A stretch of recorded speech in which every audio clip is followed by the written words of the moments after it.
ఈ గుండాలు ఈ డ్రగ్స్ మాఫియా తిరగబడేటువంటి పరిస్థితి ఏర్పడితే సమాజంలో ఉండేటువంటి వాళ్ళని ఎవరు కాపాడాలనేటువంటిది ఈరోజు ప్రతి ఒక్కరిని వేధిస్తున్నటువంటి ప్రశ్న. ఈరోజు ఎందువల్ల ఇది జరిగింది? పోలీస్ వ్యవస్థ మీదనే ఈరోజు ఎందుకు తిరగబడ్డారు?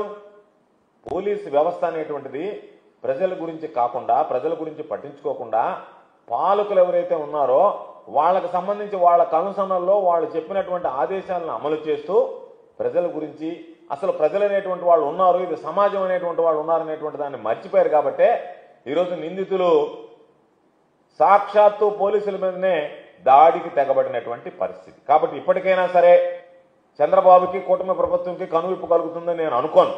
కనీసం పోలీస్ వ్యవస్థ అయినా మేలుకొని, వ్యవస్థ దిగజారిపోతున్నటువంటి పరిస్థితుల్లో కనీసం దీన్ని కాస్తైనా సరే ప్రజల కోసం మనం పనిచేయాలనేటువంటి అంతర్మథనం, ఆత్మ పరిశీలన చేసుకోవాల్సినటువంటి అవసరం అని చెప్పి తెలియజేస్తున్నాం. ఈరోజు చంద్రబాబు అయితే రాష్ట్రాన్ని కేర్ ఆఫ్ ఆంధ్రప్రదేశ్ అంటే కేర్ ఆఫ్ గంజా అన్నట్టుగా డ్రగ్స్ డెన్ గా ఈరోజు మార్చేశాడు. ఎక్కడ కూడా వాటికి సంబంధించినటువంటి మాటలు తప్ప చేతల్లో ఎక్కడ వాటికి సంబంధించినటువంటి ఒక్క చర్య కూడా తీసుకున్నటువంటి దాఖలాలు కనిపించడం లేవు. ఈరోజు చూస్తే ప్రతి తప్పుడు వ్యాపారంలో టీడీపీ నేతలు ఆరితేరారు. ప్రతి తప్పుడు వ్యాపారంలో టీడీపీ నేతలు భాగస్వామ్యంగా ఉన్నారు. కదా, నకిలీ మద్యం అనుకుందామా, డ్రగ్స్ అనుకుందామా, గంజాయి అనుకుందామా, మరొక మాఫియా అనుకుందామా, మరొకటి అనుకుందామా, ఏదైనా సరే దానికి మూలాలు టీడీపీ నేతలు, టీడీపీకి సంబంధించినటువంటి బడా నాయకుల దగ్గర నుంచి చోటా నాయకుల దాకా ఎవరెవరి స్థాయిలో వాళ్ళు ఈరోజు ఈ సమాజం మీద పడి దోచుకు తినడం, దాడులు చేయడం, హత్యలు చేయడం అనేటువంటిది ఆనవాయితీగా మారిపోయినటువంటి పరిస్థితి. నేను అడుగుతున్నా సూటిగా చంద్రబాబు నాయుడు ఏం సెలవు ఇచ్చాడు? 100 రోజుల్లో గంజాయి అనేటువంటి దాన్ని నిర్మూలన చేసేస్తాను ఈ రాష్ట్రంలో అని చెప్పి మాట్లాడాడు. అధికారంలోకి వచ్చి 550 రోజులైనా చంద్రబాబు గారు తమరు అధికారం వెలగబెడుతూ అధికారంలోకి వచ్చిన తర్వాత 100 రోజుల్లో పూర్తి చేస్తామని చెప్పారే. ఈరోజు 550 రోజులు అయ్యాయి తమరు అధికారంలోకి వచ్చి. గుర్తుందా? గుర్తు చేశామా? గుర్తు చేస్తున్నాం మీకు. 550 రోజులు అయ్యాయి, 100 రోజులు పోయాయి, అదనంగా ఇంకొక 450 రోజులు కలిశాయి.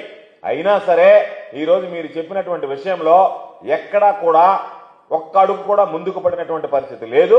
కాబట్టి మీ మాటలను ఒకసారి మీరే మననం చేసుకుని గుర్తు చేసుకుని, ఎందుకంటే సంక్షేమ కార్యక్రమాల వాటిలో మీరు మర్చిపోయినట్టుగా నటిస్తున్నారు. కనీసం ఈ సామాజిక భద్రత, శాంతి భద్రతల విషయంలోనైనా సరే మీరు చెప్పినటువంటి మాటకి కట్టుబడి ఉంటారా? దాన్ని కూడా ఈరోజు మిగతా అన్ని మోసం చేసినట్లే ప్రజలను ఆ విషయంలో కూడా మోసం చేయదలుచుకున్నారనేటువంటిది ఈరోజు స్పష్టం చేయాల్సినటువంటి పరిస్థితి. అదేమంటే చెప్తాడు ఈగలు. ఎందుకది? ఈగలు దోలుకుంటుంది. ఎక్కడైనా ఒక్కరైనా ఏదో అమాయకులు ఇరికించి బడాబాబులను తప్పించడం తప్ప దీనికి సంబంధించినటువంటి మూలాలు కనుక్కొని ఎక్కడ జరిగింది, ఏ విధంగా జరిగింది అనేటువంటిది ఎక్కడన్నా ఉందా? తమర పుత్రరత్నం మంత్రి గారు లోకేష్ బాబు ఆయన తీసుకొచ్చి ఆయన పేరుతో సబ్ కమిటీ చేశారు. ఆయన ఏం అధ్యయనం చేశాడో, దీని మీద ఏమి నివారణ చర్యలు తీసుకున్నాడో అది ప్రజలకు చెప్పాల్సినటువంటి అవసరం ఉందా లేదా అని చెప్పి ఈ సందర్భంగా మేము డిమాండ్ చేస్తున్నాం.